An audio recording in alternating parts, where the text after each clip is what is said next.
গুনাহ ছাড়াই ময়দানে কেউ নাই। ওরে যুবক, এই ময়দানে তওবা করো। রাতের অন্ধকারের যুবক, গোপনে গোপনে তুমি কি অন্যায় করেছো রে বাবা? আমি কি অন্যায় করেছি? তোমার গুনার খবর তুমি জানো, আমার গুনার খবর আমি জানি। মাওলার দরবারে নিয়ে পিনিয়ে বলো, মালিক আমি বড় গুনাহগার। আয় আল্লাহ, আমার গুনাহকে ক্ষমা করিয়া দাও, কারণ কবরে রাখছে গে নাজাত সহ্য করতে পারবো না। দুই পাশের মাটির যুবক এত জোরে চাপ দিবে, ডান পাশের হাড্ডিগুলি ভাঙ্গিয়া বাম পাজরে ঢুকে যাবে, বাম পাজরের হাড্ডিগুলি ভাঙ্গিয়া ডান পাজরে ঢুকে যাবে। কি উপায় হবে রে যুবক? আমার মাওলার দরবারে দুই ফোঁটা চোখের পানি ছেড়ে বলো, আল্লাহ আমি বড় গুনাহগার, আয় আল্লাহ আমারে ক্ষমা করিয়া দাও, আমি জাহান্নামের আসামি। দুনিয়াতে এক সেকেন্ড ঠান্ডা সহ্য করতে পারি না, একটু রোদের তাপ সহ্য করতে পারি না, একটা মশার কামড়, পিঁপড়ার কামড় তোমার আমার শরীরে ম্যাচিং হয় না। ওই জাহান্নামের আগুন এমন ভয়ঙ্কর রে যুবক, ওই কবরের আযাব, এক একটা সাপের নিঃশ্বাস যদি দুনিয়াতে পড়তো পুরা জমিনটা পুড়ে যাইত রে বাবা। ওই সাপ যখন পেঁচাইয়া দংশন করবে, তখন তোমার কি উপায় হবে, আমার কি উপায় হবে? ও আল্লাহর বান্দারা, আমার মাওলা চায় না, আমার মাওলা চায় না আমার বান্দা জাহান্নামী হয়ে কবরে যায়। আমার আল্লাহ ডাকে আসো, আলামি মুস্তাগফিরিন ফাগফির আল্লাহ। এরে বান্দা তোর কত গুনাহ হয়েছে, আমি আল্লাহর কাছে ক্ষমা চাও, আমি আল্লাহ তোরে ক্ষমা করব। এরে যুবক, মাহফিল শেষ মাহফিল মনে করো, তওবা করো। সকাল বেলায় তোমার আমার মৃত্যুর খাটটা এসে ডাকবে, মসজিদের ওই খাট তোমারেও ডাকবে, আমাকেও ডাকবে। এরে যুবক, গুনাহ তো হয়ে গেছে রে বাবা, আল্লাহর দরবারে তওবা করো, আর গুনাহ করবা না, আর নাফরমানি করবা না, আর দাড়িতে খুল লাগাইবা না। কত যুবক আছে রে যুবক, পাঁচ বেলার নামাজ পড়ে, পর্দা করে, হালাল খায়। ও আল্লাহর বান্দারা, ও যুবক, ও পর্দার আম্মা জানেরা, আপনি কেন পারবেন না? আল্লাহর কাছে নিয়ে ক্ষমা চান, আজকের ময়দানে তওবা করেন, আমরা আর গুনাহ করব না। কারা কারা পারবা দুটো হাত আল্লাহরে দেখায়া দাও। ও দয়ার মালিক, আমাদের তো গুনাহ হয়ে গেছে আল্লাহ, তওবার নিয়তে হাত উঠাইলাম রে আল্লাহ, আমাদের জীবনের গুনাহগুলি মাফ করে দাও আল্লাহ। আয় আল্লাহ, হায়াত তো ফুরিয়ে যাইতেছে রে আল্লাহ, কোনো পুঁজি সঞ্চয় করতে পারি নাই রে আল্লাহ, তুমি আমাদেরকে তোমার বন্ধু না বানাইয়া ওই কবরে ডাক দিও না। জোরে জোরে কোন আমিন। আল্লাহ আমাদের তৌফিক দান করুক, বলেন আমিন। আমরাও জমিনে দেখি অনেক নেতা, অনেক কর্মী, অনেক বড় বড় চেয়ারওয়ালারা বহু প্রতিশ্রুতি জনগণকে দেখাইছিল, কিন্তু করতে পারে নাই, দেশ ছেড়ে পালাইতে বাধ্য হওয়া লাগছে। কথা কোন ঠিক কিনা? অনেক কথা বলে, অনেক কিছু করে, কিন্তু করে দেয় না। কথা বলেন ঠিক কিনা?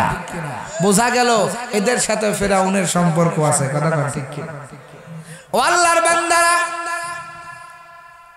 ফেরাউন কয় ঠিক আছে, আগামীকাল সমুদ্রে নীল নদে পানি আনার ব্যবস্থা করব।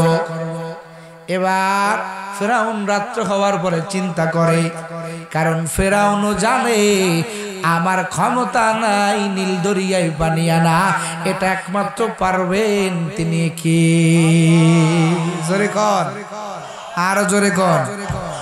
ফেরাউন কয় কালকে তো পানি এনে দেওয়া লাগবে, এখন কি করা যায়?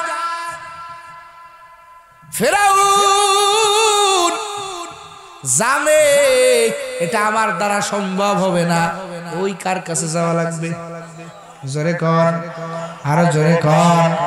ফেরাউন রাজত্ব ছেড়ে দিল, ওই রাজদরবার ছেড়ে চলে আসলো, সমস্ত আরাম আয়েশের সমস্ত স্থান ত্যাগ করে ফেরাউন গভীর জঙ্গলায় চলে গেল। পাহাড়ি এলাকা, গভীর রাত, কেউ নাই, অন্ধকার। ফেরাউন মাওলার দরবারে সিজদায় পড়ে কান্না করে বলে, মালিক আমি জানি তুমি রব একজন আছো। একটু জোরে কন্যা সুবহানাল্লাহ। ও আল্লাহ, আমি জানি তুমি একজন খালিক, তুমি একজন মালিক। ও আল্লাহ, তুমি একজন রব আছো, আমি ফেরাউন জানি। তবে আল্লাহ, আমি তো নিজেকে রব বলে বানায়া নিছি। এখন আমি যদি নীল দরিয়ার মধ্যে পানি না এনে দিতে পারি, আমার কোনো সম্মান থাকে না, মান সম্মান থাকে না। ও আল্লাহ, আমার আখিরাত দরকার নাই। আয় আল্লাহ, তুমি আমার দুনিয়াতে বাদশা বানাইয়া দাও, নীল দরিয়ায় পানির ব্যবস্থা করে দাও। ফেরাউন কার কাছে যায়? কথা হয় না কে? শয়তানও কার কাছে যায়? আমগো দেশে আমরা দেখেছি কিছু শয়তান মার্কা মানুষ 16টা বছর মাইক নিয়ে চিল্লায়া কইছে আমাদের প্রধানমন্ত্রী তাহাজ্জুদ গুজারওয়ালা। কথা কয় না? কয় নাই? অনেকে বলছে আমরা তাহাজ্জুদ পড়ি, এক ওয়াক্ত নামাজ ছাড়ি না, অথচ জনগণের কোটি কোটি টাকা মারছে। কথা কোন ঠিক কি? তোমাদের ইবাদত এই ইতিহাস থেকে জানা যায় ফিরআউনও ইবাদত করছে, আল্লাহর কাছে ফিরআউনও কান্না করছে। তবে তোমাদের কান্না সাহাবীদের সাথে মেলে না, তোমাদের কান্না কোনো তাবেঈদের সাথে মেলে না, তোমাদের কান্না মিলে যায় মায়া কান্না ফিরআউনের সাথে। কথা কোন ঠিক কি না? এদের কান্না মিলে যায় ফিরআউনের সাথে। ও আল্লাহর বান্দারা, ও যুবক, ফেরাউন কান্না করে কার কাছে? জোরে কর, আরো জোরে কর। আল্লাহর কাছে কান্না করে। আল্লাহ কয় খেলা একটু দেখাই, কবুল করে নেই। সুবহানাল্লাহ। আমার আল্লাহ কবুল করে নিলেন ফেরাউনের দোয়া। আল্লাহ কয়, ও জিবরাইল যা, মুসাফিরের বেশে যা, আমার ফেরাউনের কাছে তুই একটা প্রশ্ন কর, একটা নালিশ জানা। বলে কি নালিশ? বলে এই নালিশ নিয়ে যা যে কোন মনিবের গোলাম যদি তার মনিবকে মনিব বলে না মানে, কি না মানে, কোন গোলাম যদি তার মনিবকে মনিব বলে না মানে, গোলাম নিজেকে মনিব দাবি করে, তাহলে এর বিচার কি হবে? এই প্রশ্নটা ফিরআউনের কাছে কর। সুবহানাল্লাহ। মুসাফিরের বেশ নিয়া জিবরাইল ফিরআউনের কাছে জঙ্গলার ভিতরে হাজির। কয় বাদশা নামদার, আমার একটা নালিশ আছে, বিচার করে দেন। ফিরআউন কয় বিচার করার সময় নাই, এটা কি বিচারের জায়গা? রাজ দরবারে যাই, ওখানে বিচার চাইও, বিচার করব। বিচার করে না। এখন ফিরআউন পাহাড় থেকে নীল দরিয়ার দিকে তাকায় দেখে পুরা নীল দরিটা আমার আল্লাহ পানি দিয়ে ভরপুর করে দিছে। সুবহানাল্লাহ কইেন না? কাদরে কুদরতু দারি বারু কামাল আনতা হাসবি আনতা রব্বি যুল জালাল তুহি কাদের জলিলুল্লাহ জাহাদাগার বাগার হালে তুহি মেরা নেগাহদার। ফিরআউন তাকায় দেখে নীল দরিয়া পানিতে ভরে গেছে। করছেন কে? জয় কর। ফিরআউন দিল খুশি হয়ে গেছে। এদিকে আসো, তোর বিচারটা করে দি। আর ডাক দিস। আম জিবরাইল কয়, হ্যাঁ এটাই তো আমি চাচ্ছি। জিবরাইল ডাক, মুসাফির চিনে তো না জিবরাইল। মুসাফিরের ডাক দেয়া কয়, বল কি বিচার? বলে বাদশা, আপনার কাছে আমার একটা নালিশ হলো, কোন গোলাম যদি তার মুনিবকে মুনিব বলে না মেনে নিজেকে মুনিব বলে দাবি করে, তার কি শাস্তি হওয়া উচিত? ফিরআউন ডাক দিয়া কয়, তার শাস্তি হইল তার শাস্তি হলো লোহিত সাগরে চুবাইয়া চুবাইয়া মারা। আল্লাহু আকবার বলে। কয় ঠিক তো? বলে হ্যাঁ। কয় দস্তখাত করে দেন। কি কয়? দস্তরখাত করে দেবার। কাটা কলম রেডি। ফেরাউনকে বলছে, ফেরাউন আপনি যে সিদ্ধান্ত দিয়েছেন এই সিদ্ধান্তটা লিখে দেন, যে কোন গোলাম যদি তার মনিবকে মনিব বলে না মানে, নিজেকে মনিব বলে দাবি করে, তার শাস্তি হলো আপনি বলেন তাকে লোহিত সাগরে চুবাইয়া চুবাইয়া মারা। এটা দস্তখাত করে দেন। ফেরাউন দস্তখাত করে দিল। জিব্রাইল চলে গেল। ওই যে যেদিন মুসা আলাইহিস সালামকে ধরতে যাইয়া নীল দরিয়ার মধ্যে লোহিত সাগরের মধ্যে ফেরাউন পানির ভিতরে যায়, আবার পানি উগরাইয়া দেয়, আবার ডুব দেয়, আবার উগরাইয়া দেয়। ফেরাউন এবার কয়, মুসা তোর খোদার উপরে ঈমান আনলাম। জোরে কন্না নাউজুবিল্লাহ। কয় তোর খোদার উপরে ঈমান আনলাম। জিব্রাইল ডাক দেয়া কয়, ও ফেরাউন ঈমান আনার খবর পরে ক, তোর ঈমান আর নসিব হবে না। এই যে একটা কাগজ দেখা যায়, দেখ তো চিনিস নাকি? কি কয়? ওই সেই দস্তখাতের কাগজ। কাগজে লেখা দেখে কোন গোলাম যদি তার মুনিবকে মুনিব বলে না মানে, নিজেকে মুনিব স্বীকার করে, ফিরাউন তাকাইয়া দেখ তুমি কি, তোমার বিচারে কি আসছিল। ও তাকাইয়া দেখে তাকে চুবাইয়া চুবাইয়া মারা। এবার জিব্রাইল ডাক দেখায়, রে ফিরাউন আমার আল্লাহ তোর মুনিব, আর তুই আমার আল্লাহর গোলাম। তুমি আল্লাহকে আল্লাহ বলে মানো নাই, আল্লাহকে রব বলে মেনে নাও নাই, নিজেকে খোদা বলছো। তোমার বিচারটা তোমাকেই করা হবে। আমার আল্লাহর ফায়সালা এই নীল দরিয়ায় লোহিত সাগরে তোমারে সুবাইয়া সুবাইয়া মারা হবে। জোরে কানেক্ট আল্লাহু আকবার। ফেরাউনের বিচার ফেরাউনই করে দেওয়া হলো। ও আল্লাহর বান্দারা, যেই কথা বলার জন্য ফেরাউনের সাথে আমার আল্লাহর ব্যবসা ছিল, বান্দা তুই তোর জান মাল আমি আল্লাহর নামে অর্পণ করবা, আর আমি আল্লাহ তাআলা তোকে জান্নাত দিব। ফেরাউন ব্যবসায় লাভবান হতে পারে নাই। রাজত্ব পাইলেই ব্যবসায়ী লাভবান হওয়া যায় না। ও আল্লাহর বান্দারা, এই জমিন থেকে আমলটা বাড়াইয়া নিয়া ভারী বানাইয়া কবরে যাইতে হবে, না ছাড়া কিন্তু কবরের জগতে তোমার আমার কোনো খবর থাকবে না রে বাবা। আমার আল্লাহ হাসরের ময়দানে কিন্তু বাবা তোমার আমার জন্য মিজানের পাল্লা কায়েম করবেন। জোরে কোন কি করবেন? মিজানের পাল্লা। এই দুনিয়ার ভিতরে ওজন দেওয়ার বহু জিনিস, কোন জিনিস মাপার জন্য বিভিন্ন জিনিস বানানো হয়েছে। জ্বর মাপার জন্য থার্মিটার ব্যবহার করা হয়, কথা হয় না কে? আবার আলু পটল মাপার জন্য পালা পাথর আসেনি, কথা কন না কে? Digital meter.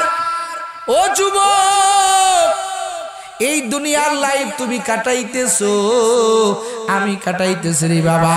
আমার আল্লাহ কয় বান্দা হাসরের ময়দানে তোকে আমি আল্লাহ উঠাইব। আমার নবী বলেন, এরে সাহাবায়ে কেরাম, হাসরের ময়দানে তিনটা জায়গায় এমন, যেই জায়গায় বাবা সন্তানের কথা মনে রাখবে না, সন্তান বাবার কথা মনে রাখবে না রে যুবক। তিনটা জায়গা বড় ভয়ঙ্কর। নবী আমার বলেন, এক নম্বর জায়গা হলো বান্দার যখন আমলনামা ওজন দেওয়া হবে, ওই সময় বান্দা বড় পেরেশান।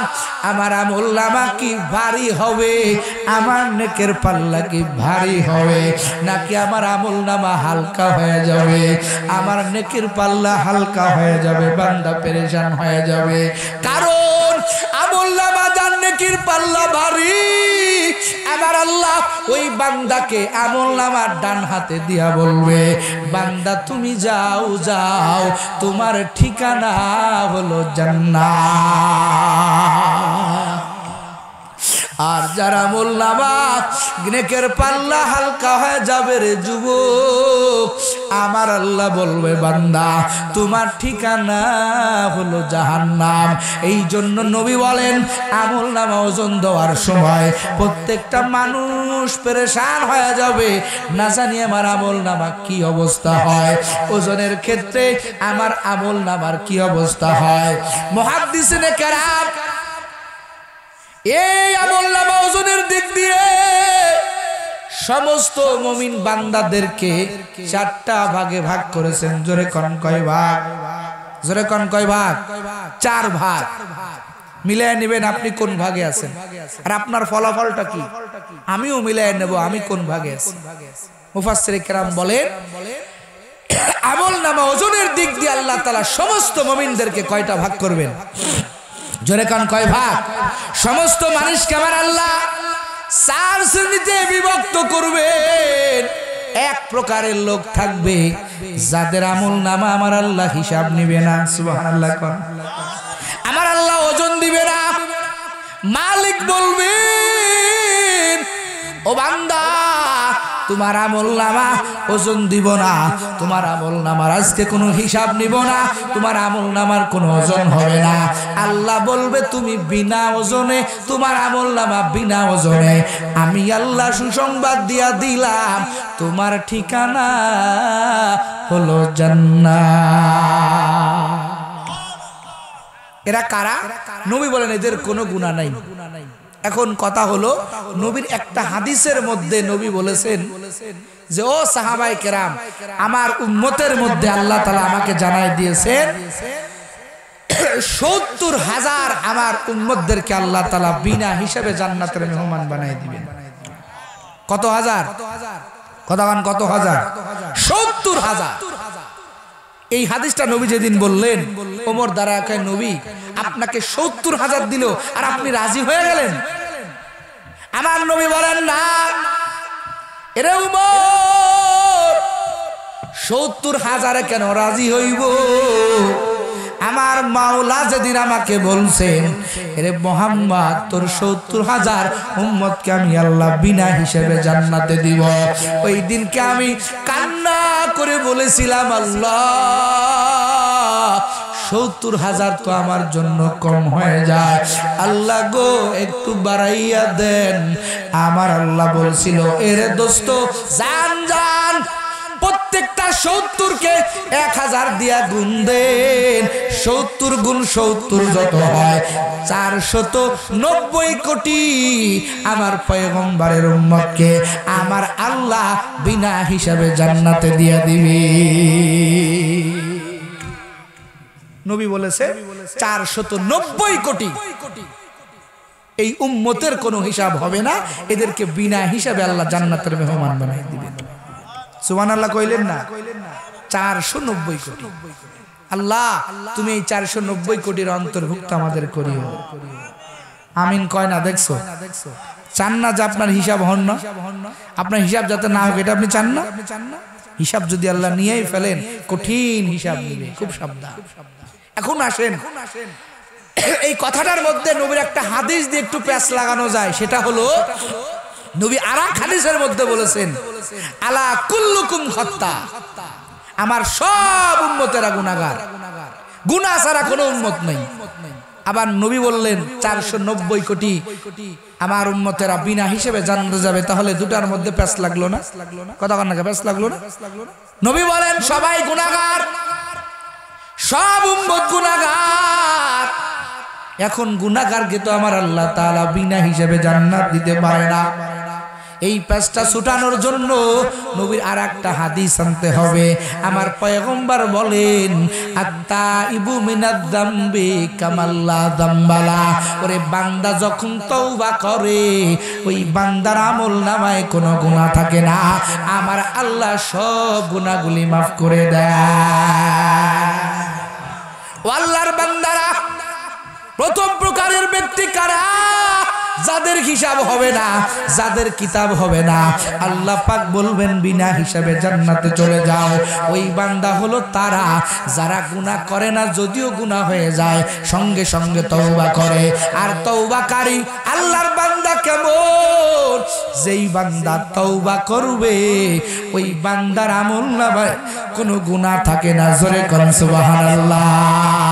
আমার আল্লাহ ওই বান্দাকে হাসরের ময়দানে বান্দার আমলনামা ওজন দিবে না, আমার আল্লাহ বলবেন বিনা হিসাবে জান্নাতে চলে যাও। একটু জোরে কোন না সুবহানাল্লাহ। তাহলে প্রথম প্রকারের ব্যক্তি হতে হলে আমাদের কি করতে হবে? জোরে বলেন। তওবা করতে হবে। কি করতে হবে? কথা কোন, কি করতে হবে? আরো জোরে কোন, কি করতে হবে? তওবা করতে হবে। তওবাতুন নসুহা করে কবরে যাইতে হবে। যেই বান্দা তওবা করবে ওই বান্দার কোনো গুনাহ থাকে না। আমার আল্লাহ তাআলা বলেন, ইয়া আইয়ুহাল্লাযীনা আমানু তুবু ইলাল্লাহি তাওবাতান নাসুহা। একটু জোরে কন্না সুবহানাল্লাহ। এরে বান্দা, আমি আল্লাহর কাছে তওবা করো, আমি আল্লাহর কাছে তওবা করো। তওবা করলে কেমন হয় জানো? ওই বান্দার জীবনের সব গুনাহগুলি আমার আল্লাহ ক্ষমা করে দিয়া জান্নাতের মেহমান বানায় দেয়। জোরে কোন সুবহানাল্লাহ। ও আল্লাহর বান্দারা, আমরা কে না চাই হাসরের ময়দানে আমার মাওলা যদি বলিয়ায় ফেলে, এরে বান্দা তোর আমলনামার হিসাব দে। ও বাপজানেরা, আপনিও নাগাল পাবেন না, আমিও নাগাল পাবো না। হিসাব দিয়ে কোনো বান্দা জান্নাতে যেতে পারবে না। কথা কোন ঠিক কিনা? ও আল্লাহর বান্দারা, আমার মাওলা যদি হিসাব চাইয়াই ফেলে, তোমারও কষ্ট হয়ে যাবে, আমারও কষ্ট হয়ে যাবে। যুবক রে, ও জিল গাড়ির মুসলমান, ও পর্দার আলে আমার আম্মা জানেরা, আমার মাওলা যাতে হিসাব না চায়, এই জন্য আমার মাওলার দরবারে গুনাহ হয়ে গেলে তওবা করতে হবে। ও আল্লাহ, আমি বড় গুনাহগার, আমাকে ক্ষমা করিয়া দাও। আয় আল্লাহ, তুমি আমার অন্তরটা তুমি বুঝতেছো, আমি বড় গুনাহগার। আয় আল্লাহ, তুমি ক্ষমা করে দাও। আমার মাওলার কাছে আসমান জমিন পরিমাণ গুনাহ নিয়ে যদি তওবা করা যায়, আমার আল্লাহ বান্দাকে ক্ষমা করে দিতে পারে। জোরে কন্না সুবহানাল্লাহ। হাদিসের মধ্যে নবী একটা ঘটনা আনছেন। ওই কিফিল কিতাবের মধ্যে পাওয়া যায়, কিফিল প্রত্যেকটা রাত মহিলাদেরকে বাড়া করে নিয়ে আইসা কিফিল তাদের সঙ্গে মজা মারত, তাদের সাথে গুনাহের ভিতরে লিপ্ত হতো। ও আল্লাহর বান্দারা, কিফিল এক একটা রাতে বর্তমান সময়ে যেই টাকা খরচ করত, কিতাব থেকে পাওয়া যায় 60 থেকে 70,000 টাকা। এই কিফিল নামক আল্লাহর বান্দা এক একটা মহিলার পিছনে খরচ করে প্রতি রাত কিফিল এক একটা মহিলার সাথে রাত কাটাইতো। কত বড় গুনাহগার! একদিনে কিফিল এক মহিলা ভাড়া করে নিয়ে আসছে। কিতাবের মধ্যে লেখে, কিফিল এই মহিলার কাছে আগায় গেল। কিফিল মহিলার কাছে আগায় যাইয়া মহিলার সাথে অপকর্ম করবে। এখন দেখে মহিলার চোখ দিয়ে ঝরঝর করে পানি পড়তেছে। কিফিল ডাক দেয়া কয়, মহিলা, আমি তো তোমাকে জোর করে আনি নাই, টাকার দ্বারা আমি তোমাকে নিয়ে আসছি, তুমি কেন কান্না করতেছো? কিফিলের এই কথা শুনিয়া মহিলা কান্না করে আর বলে, রে কিফিল, আমি তো এই লাইনের লোক না, আমি আমার মাওলার বড় আশিক। আজকে অভাব আর দরিদ্রতার কারণে আমাকে এই লাইনে আসা লাগছে। কিন্তু কিফিল রে, তোর সাথে আমি টাকার বিনিময়ে আমার দেহটা তোর কাছে দিব, তুই আমাকে কিছু টাকা দিবি। আমি কান্না করি এই জন্য, ওরে সকাল হয়ে গেলে আমার এই চেহারাটা আমার মাওলার সামনে আমি কেমনে দেখাইব, এই ভয়ে আমি কাঁদতেছি। আমার মাওলা যদি আমারে বলে, ও আল্লাহর বান্দে, তুমি এই অপকর্ম কেন করলা, আমি মহিলার কোনো জবাব নাই। এই জন্য আমি কান্না করতেছি রে কিফিল। এই কথাটা কিফিলের, এই মহিলার এই কথাটা কিফিলের কলিজায় গিয়া তীরের মতো কলিজায় লাগছে। কিফিল একটা চিৎকার মারিয়া কিফিল তার ঘরের মধ্যে বেহুশ হয়ে পড়ে গেল। কিছুক্ষণ পরে কিফিলের জ্ঞান ফিরল রে বাবা। কিফিলের জ্ঞান ফেরার পরে কিফিল কান্না করতেছে আর বলতেছে, এরে আল্লাহর বান্দি, তুমি এই লাইনের লোক না, আজকে তোমার প্রথম রাত। এরপরে তুমি বলতেছো তোমার এই চেহারা তোমার মাওলার সামনে সকালবেলা কেমনে দেখাইবা। আর আমি কিফিল এমন কোন রাত নাই যে আমার মাওলার নাফরমানি করি না।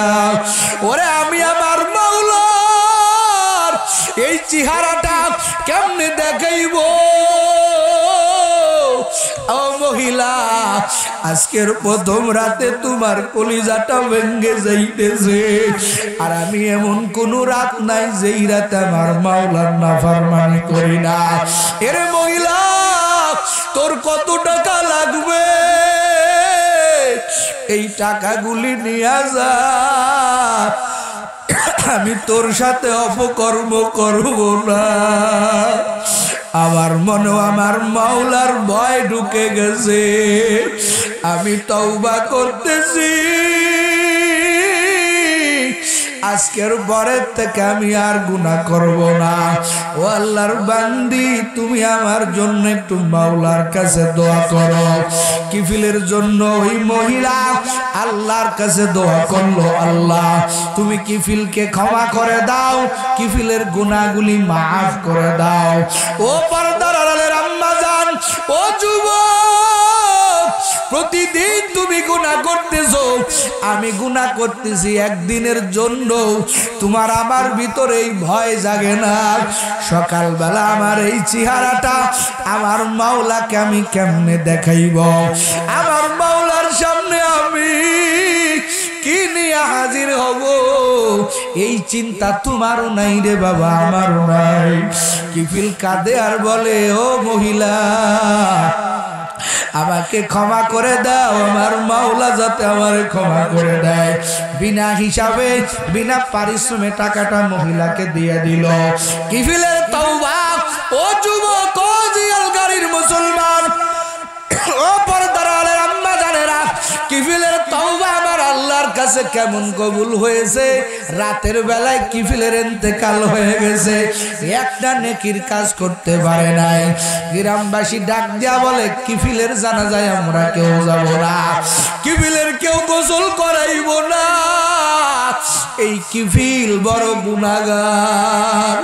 গ্রামবাসী তো জানে না রাত্রেবেলা থেকে কিফিল আমার মাওলার কাছে অনুনয় বিনয় করিয়া আমার মাওলার কুদরতি পা ধরিয়া কান্না করেছে। ওরে কিফিল যে আমার মালিকের বন্ধু, এই ঘটনা তো দুনিয়ার কেউ জানে না। কারণ তওবাকারীকে আমার আল্লাহ ক্ষমা করে দেন, তওবাকারীর কোনো গুনাহ থাকে না। আমার আল্লাহ কয়, আমার কিফিল কি বিনা দাফনে কবরে যাবে, বিনা গোসলে কবরে যাবে? না, না, হতে পারে না। আমি যে আমার কিফিল রে কবুল করে নিছি, এটা তো আমার বান্দাকে বলে দেওয়া লাগবে। আমার আল্লাহ কয়, রে ফেরেশতা, আমার কিফিল জানাজা পাইয়া মানুষের দোয়া নিয়া কবরে আসবে, আমি আল্লাহ যে কবুল করে নিছি, যা যা কিফিলের দরজার উপরে খোদাই করে লিখে দে, কদ গফারাল্লাহু লিল কিফিল, নিশ্চয় আমি আল্লাহ কিফিলের জিন্দেগির সব গুনাহগুলি আমি আল্লাহ ক্ষমা করে দিছি। কিফিলের দরজার উপরে লেখা। ও জিয়াল গাড়ির মুসলমান, ও কলিজার টুকরা যুবক, ও পর্দার আড়ালে আমার আম্মা জানেরা, কিফিলের দরজার উপরে লেখা, আমার মাওলা কিফিল রে ক্ষমা করে দিছেন। গ্রামবাসী তাকাইয়া দেখে আমার মাওলা কিফিল রে ক্ষমা করে দিছে কিফিল আমার মাওলার বন্ধু হয়ে কবরে চলে গেল। ও আল্লাহর বান্দারা, তওবা করলে বান্দার কোনো গুনাহ থাকে না। আতাইবু হাবিবুল্লাহ, ও যুবক আর কয়দিন পর তওবা করবি? মনে করতেছো আরো বহুদিন বাঁচবা? না রে বাপ জানেরা, না না। ও পর্দার আড়ালের আম্মা জানেরা, একদিন তোমার ফ্যামিলিতে তোমার মা ছিল, তোমার বাবা ছিল, কত আনন্দের মুহূর্ত। আজকে তোমার ফ্যামিলিতে মা নাই, বাবা নাই। মাঝে মাঝেই চিন্তা করো, আমার যেই দুঃখ, এই দুঃখগুলো তো আমি কারো কাছে ব্যক্ত করতে পারি না। যদি আমার বাবা থাকতো, আমার মা থাকতো, আমার ভাই থাকতো, আমার মনের কষ্টগুলো শেয়ার করতাম। কিন্তু না রে বাবা, তারা তো কবরে চলে গেল। আমিও তুমিও ওই কবরপুরের যাত্রী। ওই কবরে কি নিয়ে যাবি রে যুবক? তওবা করে আমার মাওলার কাছে ক্ষমা চাও। আমার মাওলা কিন্তু সাংঘাতিক রহমান। আজরাইল একবার চলে আসলে 1 সেকেন্ড সুযোগ দিবে না রে বাবা। ওই কবরে যাইতে হবে। আজকের ময়দানে যেহেতু সুযোগ পাইছো, তওবা করো। আমিও গুনাহগার, তুমিও গুনাহগার। গুনাহ ছাড়াই ময়দানে কেউ নাই। ওরে যুবক, এই ময়দানে তওবা করো। রাতের অন্ধকারের যুবক, গোপনে গোপনে তুমি কি অন্যায় করেছো রে বাবা? আমি কি অন্যায় করেছি? তোমার গুনার খবর তুমি জানো, আমার গুনার খবর আমি জানি। মাওলার দরবারে নিয়ে পিনিয়ে বলো, মালিক আমি বড় গুনাহগার। আয় আল্লাহ, আমার গুনাহকে ক্ষমা করিয়া দাও। কারণ কবরে রাখছে গে আযাব সহ্য করতে পারবো না। দুই পাশের মাটির যুবক এত জোরে চাপ দিবে, ডান পাশের হাড্ডিগুলি ভাঙ্গিয়া বাম পাজরে ঢুকে যাবে, বাম পাজরের হাড্ডিগুলি ভাঙ্গিয়া ডান পাজরে ঢুকে যাবে। কি উপায় হবে রে যুবক? আমার মাওলার দরবারে 2 ফোঁটা চোখের পানি ছেড়ে বলো, আল্লাহ আমি বড় গুনাহগার। আয় আল্লাহ, আমারে ক্ষমা করিয়া দাও। আমি জাহান্নামের আসামি। দুনিয়াতে 1 সেকেন্ড ঠান্ডা সহ্য করতে পারি না, একটু রোদের তাপ সহ্য করতে পারি না। একটা মশার কামড়, পিঁপড়ার কামড় তোমার আমার শরীরে ম্যাচিং হয় না। ওই জাহান্নামের আগুন এমন ভয়ঙ্কর রে যুবক, ওই কবরের আযাব। এক একটা সাপের নিঃশ্বাস যদি দুনিয়াতে পড়তো, পুরা জমিনটা পুড়ে যাইত রে বাবা। ওই সাপ যখন পেঁচাইয়া দংশন করবে, তখন তোমার কি উপায় হবে, আমার কি উপায় হবে? ও আল্লাহর বান্দারা, আমার মাওলা চায় না, আমার মাওলা চায় না আমার বান্দা জাহান্নামী হয়ে কবরে যায়। আমার আল্লাহ ডাকে, আসো আলামি মুস্তাগফিরিন ফাগফির আল্লাহ। এরে বান্দা, তোর কত গুনাহ হয়েছে, আমি আল্লাহর কাছে ক্ষমা চাও, আমি আল্লাহ তোরে ক্ষমা করব। এরে যুবক, মাহফিল শেষ মাহফিল মনে করো, তওবা করো। সকাল বেলায় তোমার আমার মৃত্যুর খাটটা এসে ডাকবে, মসজিদের ওই খাট তোমারেও ডাকবে, আমাকেও ডাকবে। এরে যুবক, গুনাহ তো হয়েই গেছে রে বাবা। আল্লাহর দরবারে তওবা করো, আর গুনাহ করবা না, আর নাফরমানি করবা না, আর দাড়িতে খুল লাগাইবা না। কত যুবক আছে রে যুবক, 5 বেলার নামাজ পড়ে, পর্দা করে, হালাল খায়। ও আল্লাহর বান্দারা, ও যুবক, ও পর্দার আম্মা জানেরা, আপনি কেন পারবেন না? আল্লাহর কাছে নিয়ে ক্ষমা চান। আজকের ময়দানে তওবা করেন, আমরা আর গুনাহ করব না। কারা কারা পারবা, 2টো হাত আল্লাহরে দেখায়া দাও। ও দয়ার মালিক, আমাদের তো গুনাহ হয়ে গেছে আল্লাহ, তওবার নিয়তে হাত উঠাইলাম রে আল্লাহ, আমাদের জীবনের গুনাহগুলি মাফ করে দাও আল্লাহ। আয় আল্লাহ, হায়াত তো ফুরিয়ে যাইতেছে রে আল্লাহ, কোনো পুঁজি সঞ্চয় করতে পারি নাই রে আল্লাহ, তুমি আমাদেরকে তোমার বন্ধু না বানাইয়া ওই কবরে ডাক দিও না। জোরে জোরে কোন আমিন। আল্লাহ আমাদের তৌফিক দান করুক, বলেন আমিন।